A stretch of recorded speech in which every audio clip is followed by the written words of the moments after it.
Hey, what's up? Figured I'd just give a update of my day. I don't know. I just made some French press coffee in my hotel room. I finally bought a French press maker thing. I've had them in the past. I had a mug one that I used to take on the road with me, and I had one at home that I think I gave to my brother because he liked them or something. But it's some Black Rifle bourbon coffee. It's really good, like especially in a French press. Um, it like 2 scoops of that. Well, I don't know, two and not quite a half. It's like I don't need any creamer or anything. It's perfect black, perfect. Um, so, um, but I'm in a better mood than I was last night and the last few days. If you hear some noise, I'm washing dishes. I can't talk sometimes. Washing dishes. I feel like I've had a little bit more energy today. I finally took my Adderall after like months of not taking it. Just I don't know. And I mean, I don't necessarily feel like wow, like I could do everything, but I don't know. I went to the store and bought some things, and I think that just tiny little bit of dopamine that I got because I only take a low dose. Um, it was just enough to be like, okay, back on track. I feel like I can. I wouldn't say take on the world, but I can manage the world. Because sometimes I'm just like I just shut down. I mean, even earlier today, I woke up like I guess around noon. Housekeeping was like, housekeeping, and I'm like, can I not ever sleep in? I mean, they're nice. Don't get me wrong, but sometimes I'm just like, I just want to sleep in. And even with the tag on the door, it's like, well, we have to make sure you're alive. You saw me come in here last night around midnight. Like, I think that should be signs enough. But I basically have to yell like, I'm okay. But either way, I got up around noon, and my mom had sent me some money last night because I was in a funk. Um, I mean, I didn't ask her to send me money. She just was like, please, like, go buy yourself a steak, because I've been living on a budget, and it's basically just been like poor man's carnivore, where it's salami and pepperoni and microwavable bacon and bologna, and it just and I've been eating crackers and some carbs here and there. I wouldn't say well, last night I had 3 slices of pizza because work got crazy and they ordered pizza, and I was just like, all I've had today was pepperoni and crackers. I don't care. Like, I was like, maybe I need the carb hit. I don't know. But yeah, is the camera gonna pick me up here? Come on, camera, sense me. Come on, man. Well, I don't want y'all to just be sitting here going like, damn, his camera's not picking up. There we go. Thank you. Um, yeah, so I had there was like a pickle and ranch pizza. I just figured I'd try that. I mean, I had a small piece. You know, I wasn't at this point like tripping out over carbs. I probably got, I don't know, 40 or 50 carbs yesterday, which is still pretty low for me these days. Um, maybe some days I get on average, I don't know, like about 20 to 30 if it's just, dairy products, like yogurt. Um, but I'm not hardcore carnivore, but I'm carnivore-ish. 90% carnivore. Occasionally saying like, screw it, I need whipped cream or yogurt. Um, I'm not gonna give up cheese. Not gonna give up creamer. You know. And I mean, just the little bit that I've managed to cut down in carbs like that, it's helped me lose a lot of weight. Um, down about, I guess, you know 50, maybe 65 pounds or so, from a lot of those earlier trucking videos. Um, I think I started it in December 2023. Yeah. Didn't really. I was hardcore carnivore then too. Didn't really start introducing carbs and sugar until about June or July when I started going to some music festivals and was just like, hey, I'm here. Like, treat yourself. Yeah.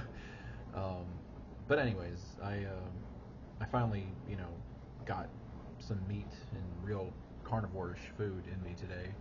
Um, I went to the store and bought like an electric smokeless grill. It was like a $40 grill or something from Walmart, and I got this little French press thing. Um, and then I went and bought some like carne asada steak that was pre-seasoned, and some eggs, and like killed about a pound of steak, and 3 eggs, and then I made 4 slices of bacon and this coffee, and I'm like, ooh, I feel great. Dopamine. um, I don't know. It just suddenly I was like, I feel like I can clean and do things in the hotel room that have just been just organizing kind of stuff. Like I don't know. Lately, it's just been like all I want to do is sleep. I just go to work and sleep. I come back and sleep. And tonight, I don't know. I could fly home to Memphis. I don't know really what I would do there other than move some stuff out of my uncle's house. I need to do it, but mentally, I'm like, I don't know.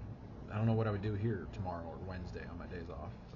Part of me, I think, is kind of hoping there's a call out and I just pick up a shift and I go, whatever, I'll work, Not that I want to work. I mean, I want the money, but I don't, and it's not a bad place to work. I guess it's just like, I don't know what to do with myself. And even like earlier when I was trying to figure out what to eat, I was like, I'll just go buy a steak. I'll just go to a steakhouse or something. I was like, I really want eggs. Just steak and eggs are like comfort food for me. Same with omelets. Freaking, like a bacon omelet, just, like 8 slices of bacon, cheese, and Taco Bell mild sauce. Love it. Like, that is comfort food. But I went to Cracker Barrel, and I'm like standing there like 10, 15 minutes, like, why haven't they just taken me back? And I don't know, I wasn't in a really social mood, so I just eventually was like, I'm leaving, I just didn't want to wait. And I wouldn't say it was like impatience that got me, or maybe a little bit of social anxiety. I wasn't feeling like antisocial, but I also wasn't feeling very social, and there was a lot of people there, and I don't know, maybe I just got overloaded or something. I'm somebody that just definitely likes his alone time, very introverted, and I like my quiet time, I guess, or just time to just do things to myself. I mean, but I like spending time with people too, and I like socializing. I just sort of have to turn it on or something. I don't know, or just be around the right people, and at that point I had figured, I'll go to Walmart, I'll just go buy groceries and stuff, because I was looking at prices of steak like at Logan's and Outback, and I'm like, for 12 ounces I can spend $30, or I could just go buy this grill for 40 and then spend another $20 on about 2 pounds of New York strip. Like, yeah, it's not Whole Foods steak or most organic, but it's steak. Like, and honestly, my experience in most steakhouses lately has been like, it's just better to buy it yourself. Not that they're all bad, but they're usually lacking in a lot of ways. And when you cook it yourself, you know exactly how you like it. I usually leave it, for about 10, 12 minutes, depending on the type of steak and the thickness. If it's a chuck, that's where I'm still, that it's probably about 12 to 15 minutes, maybe 17, depending on how thick it is, and how hot I've got the grills. If it's like charcoal or something, but either way, yeah. So shout out to my mom for for helping me out last night and getting me probably lots of B12 and vitamins that I needed from the steak and eggs. Because mentally, I just feel, I don't know, I wouldn't say that I feel great. I'm not happy or on a high, but I feel a little bit more capable than I did yesterday and things. And I don't know. I mean, there's been people at work too that I think they picked up the other day that, like, when I had just a bad desk day, which seems to happen for one of the other dispatchers next to me yesterday. I think he had a bad desk day where it's like he walked into a mess and it just continued on. And that was kind of how my day had started, I think, on Wednesday. So, But shout out to the people there. They I guess dispatchers do talks amongst themselves about what they think about other dispatchers and their concerns, but they know that I just started again, and they were kind of like, hey, like I think he's like losing it, like he's trying to keep his cool, um, and handle this crisis and minor emergency, but he's obviously overloaded with desk problems, and people were like, I was working, and then I'm like, I lost a flight, and um, it freaked me out a bit, but it was nice, kind of knowing that they were covering for me, and there were people that was like, hey man, thanks for watching my desk and taking over when I was just having to deal with bigger problems, because you know some people, their desks are just built less, and others they're managing an area where it's just not problematic, and they can handle the load even if it's just one or two flights, and you know it lets you focus, like, okay, I can 100% focus on this emergency, because what I had was a plane that had it was some gear down message that said unstable, I think is what it was, and then the maintenance guy came running over. He's like, whoa, tell them to land immediately, and I'm like, well, they're already on arrival, so I can't really tell them land immediately, but apparently that was something that they were supposed to send like, or declare an emergency. I don't necessarily know what it was, if it was like the gear wasn't fully down, or if it was a temperature thing with the gear, or just it couldn't detect if it was down. I'm not sure, but I know that plane did circle a couple of times around the airport, because I was watching them, and like I'm like, hey, they went down to 24,000, they went down to, up to 3,000, now they went down to 1,000, and I think they were trying to figure it out. And I don't feel like they thought it was an emergency. They were going through their POH,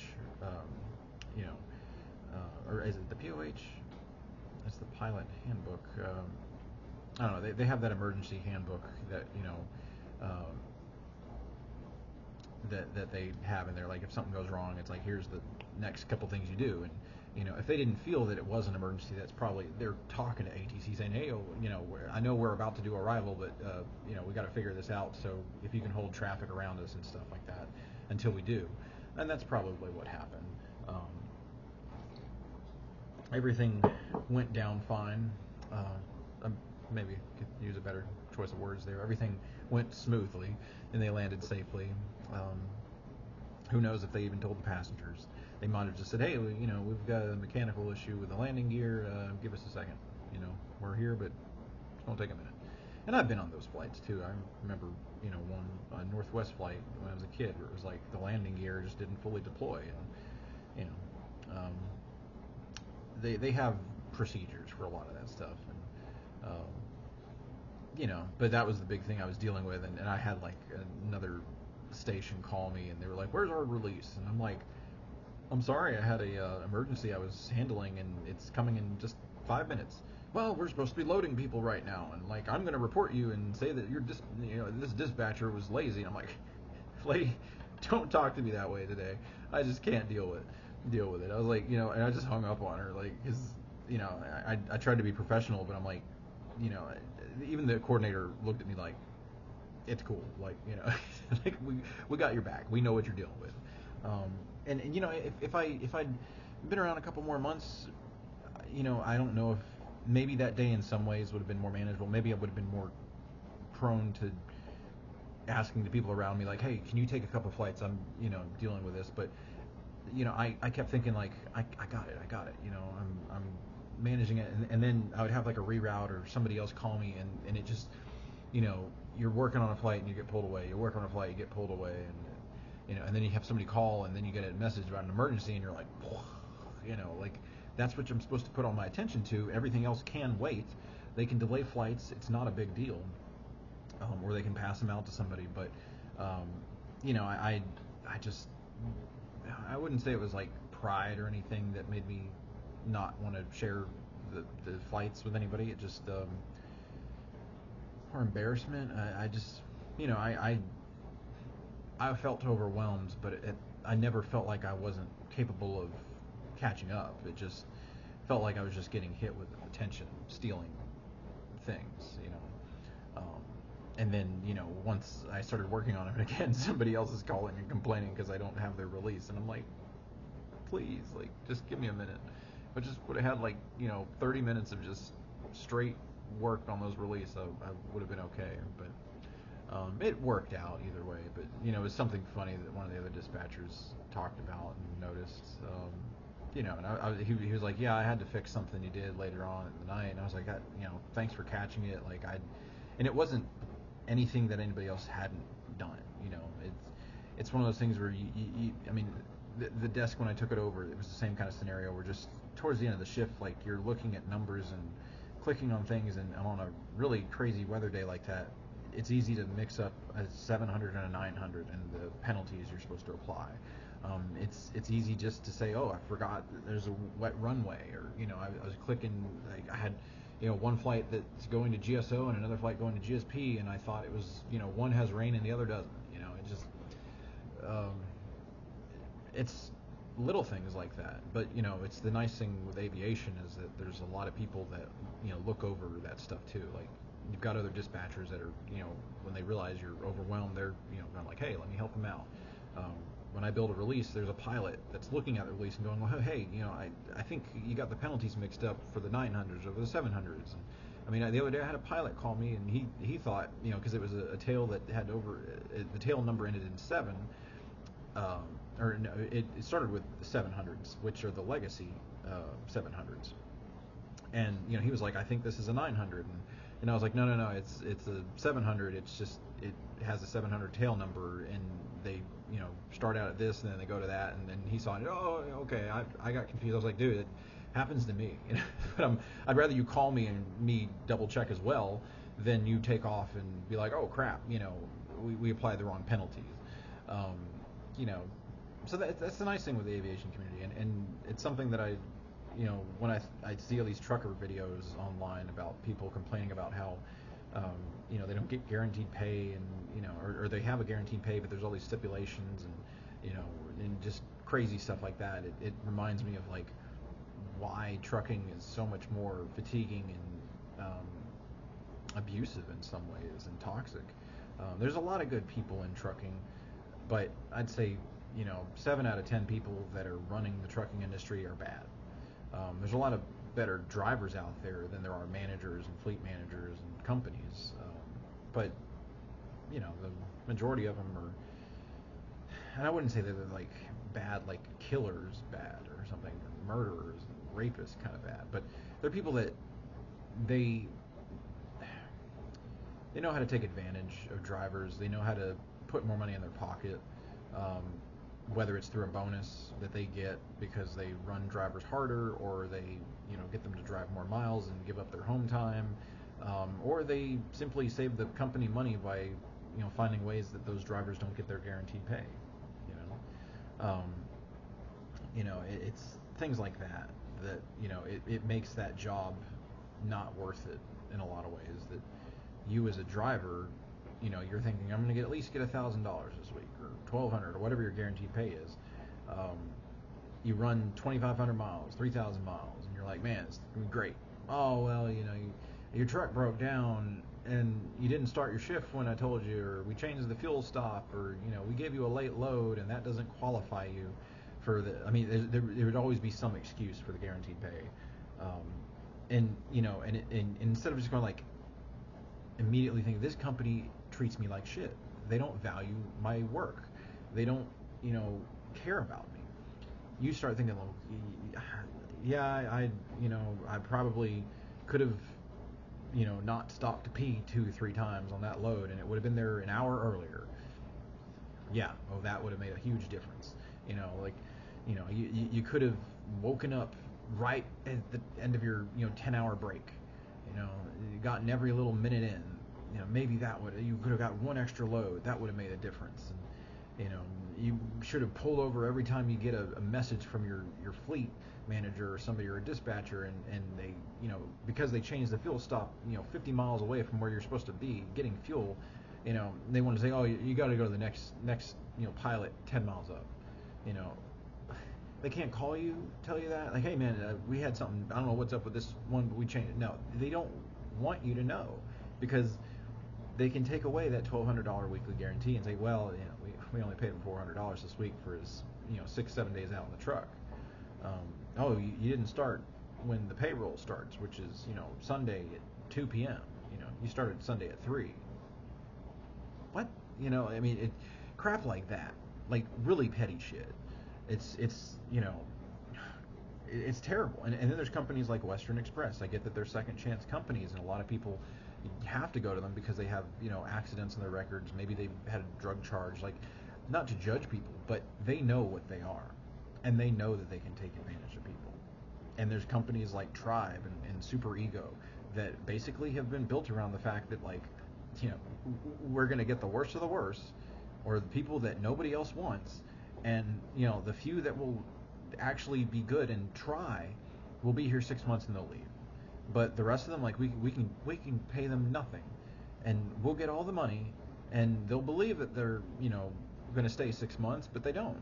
They don't, because we put so much stress on them. We make it just as hard for them to make a living in a truck working as it was to be a criminal or to be somebody that had a accidents on their records. I mean, they treat you like trash. And they may have good people in there that are just they're a manager, and it's a company they're working for, and they're saying, hey, I had to start out here. They're in my city, and but I really don't want to be here forever because I know how they treat drivers, and they try to be one of the good people in the company, because they know what the company really is doing. But those are few and far between. I mean, the amount of people that are managing and running things in trucking that just treat you like crap. It's terrible. And I know, and it can be one location. I mean, you could work for the same company as somebody else and say, hey, my manager in Tennessee, he's amazing. Like, if I want home time, he gives it to me. Like, and I'm just starting out. He tells me if I want to take a week off because I'm stressed, do it. And then there's others where it's like, same company, another state, maybe even the same state, same terminal, but you just have a different fleet manager, and it's like, that guy runs me like hell and harasses me every day, and I can't get off this account, or I can't switch fleet managers or dispatchers, and it sucks. It really does. And I mean, there's companies I've heard of in aviation that they're good and bad, questionable, starter companies, things like that. But I think the difference with aviation and trucking is there's a lot of aviation that was built around unions and pilots, and I get people say pilots are God, but in the end they're the ones that are keeping people safe. Their union contracts may seem excessive or ridiculous at times, but seeing a lot of these pilots and how they work, it's like they're still working a lot like truck drivers. They're bouncing around. They're concerned about, am I going to get enough sleep? And if I was flying almost 40,000 feet up, I'm going to want to know that I'm rested, that mentally I'm not stressed about things. Now, it's one thing if you're, financially in so much debt and you're not able to pay your bills because you just keep buying a bunch of toys or something, but it's another where you're being underpaid and it, and you're being overworked kind of thing. And I don't think that's the case for the most part in aviation. Maybe some small private airlines and things like that. But as far as the majors and the regionals, they're treated pretty well, and I think the chief pilots and people have their back for the most part. If they feel tired or something and they have a good enough reason to say it or whatever, they're gonna back them up and just be like, hey, just find somebody else. It sucks, delay the flight, cancel the flight, but if they don't feel confident in their ability to do this right now, let's listen to them. And it's the same thing for a lot of dispatchers. It's like our contracts are, I guess some of them were modeled after a lot of the pilot stuff, and it seems like they have the similar schedules, like a 4-day on, 3 days off. Pilots, it's a little different depending on their hours and stuff, but it's a much more manageable lifestyle because days like I had this past Wednesday or so. If that was 5 days a week, I'd be an alcoholic and probably have shot myself or something right now.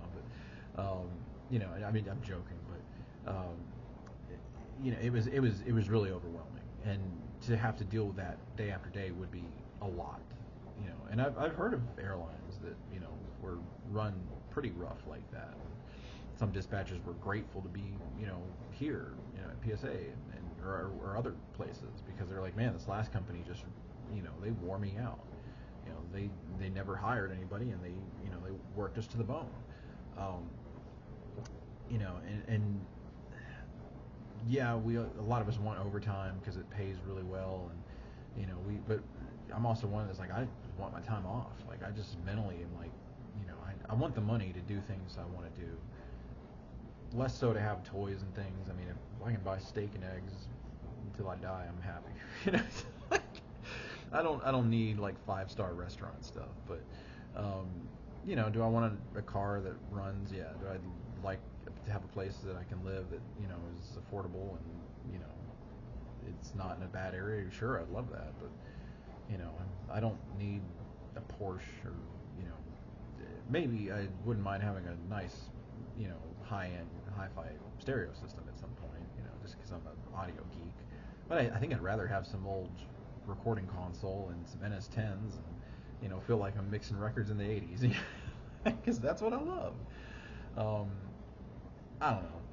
This was just another random talk about life in my day, and stuff.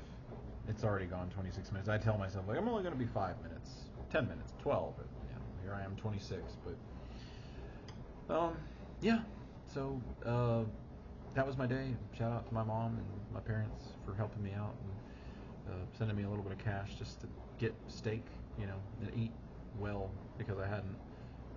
Shout out to the dispatchers at work for watching my ass and making sure that I'm, mentally just like, I'm good, yeah, I mean, they're good, I guess, as they can be. I have a lot I can complain about and say I'm depressed about, but for the moment, it's not as bad as it seems, or feels. So, anyways,